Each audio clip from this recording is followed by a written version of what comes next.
I'm so grateful I was a failure.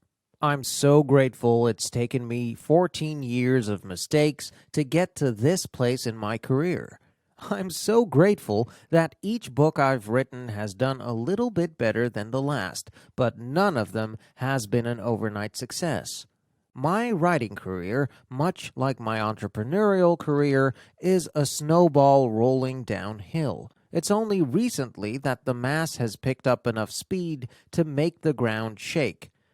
I'm grateful for the small spaces I've inhabited. They taught me how to grow. I'm grateful for every misstep along the way. They taught me how to run. I'm grateful for every moment of insecurity. They propelled me to gain a lifetime of confidence earned through practice and study. Had any of it happened quickly or easily, I might have associated the wins with luck or innate skill. Battling through hardships to get there means I have absolute certainty in this truth. I can achieve anything if I'm willing to work for it. Not because I'm especially gifted, but because I'm especially dedicated to improving along the way. Sis, don't be afraid of failure. Be afraid of never achieving anything at all because you were too afraid of what others might think of you for trying. Excuse 7. It's been done before. It's one of those things we all do, right? We look at her life or her work or her Instagram and we let her success talk us out of chasing anything for ourselves. We stop ourselves from writing that book, opening that business, building that app, starting that nonprofit, because someone else has already done it. It's been done before. Well, of course it has. But sister, everything has been done before. Kissing, dating, getting married, winged eyeliner, white jeans, bangs. Honestly, everything that sounds interesting or cool or like something you might want to try, it's already been done.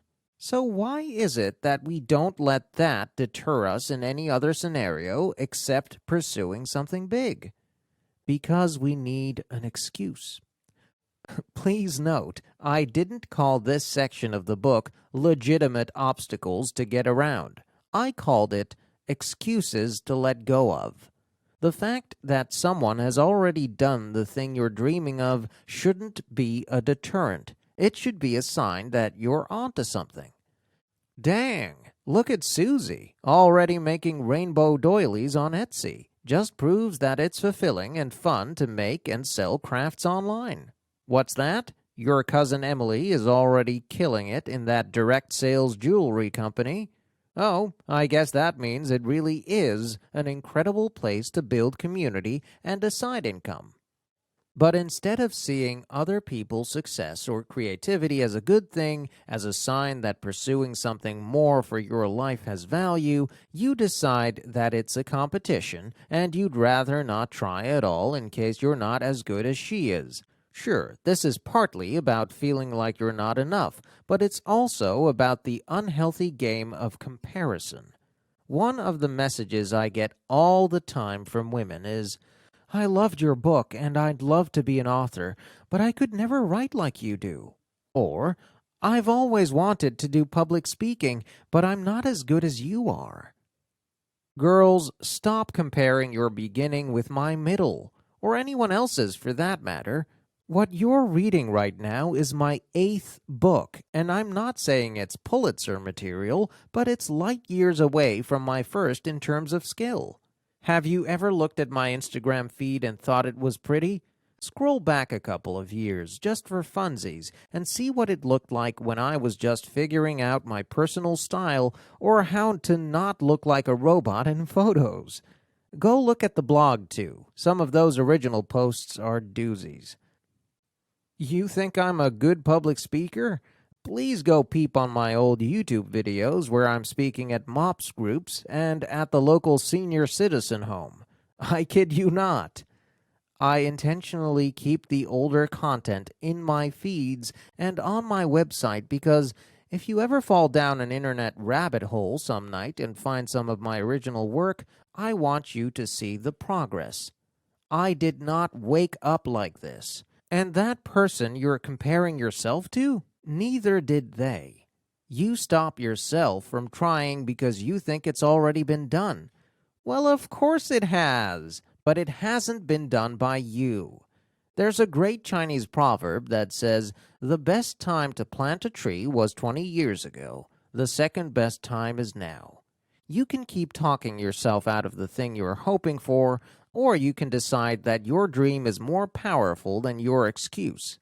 This isn't a question of whether you can do something well, because nearly anything can be learned. This is a question of whether you're humble enough to suck for as long as it takes you to become better.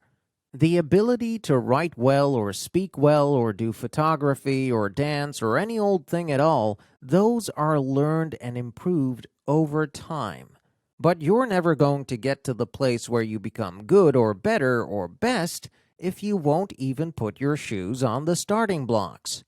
We don't know whether you can speak like me or write like Brené Brown or take pictures like Jenna Kutcher.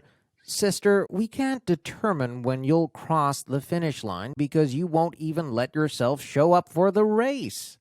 You are talking yourself out of something you haven't even attempted because you think you can't measure up to how someone else has done it.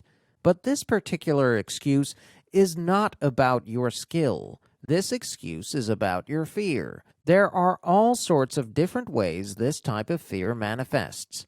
So please feel free to identify with the one that describes you best and allow me to drop some truth bombs up in here. You're afraid that you'll suck because you've never done it before. Let me relieve you of this fear right now. You are going to suck. All beginners do. Because if you were secretly a prodigy at pursuing the dreams of your heart, some long-suffering yet dedicated teacher would have seen it in you long ago. We all saw Dangerous Minds. If Michelle Pfeiffer didn't see potential in you by now, you're not going to be perfect right out of the gate. Huzzah! There's zero pressure to be perfect now, so you can just have fun and get better. Your potential for improvement is exponential.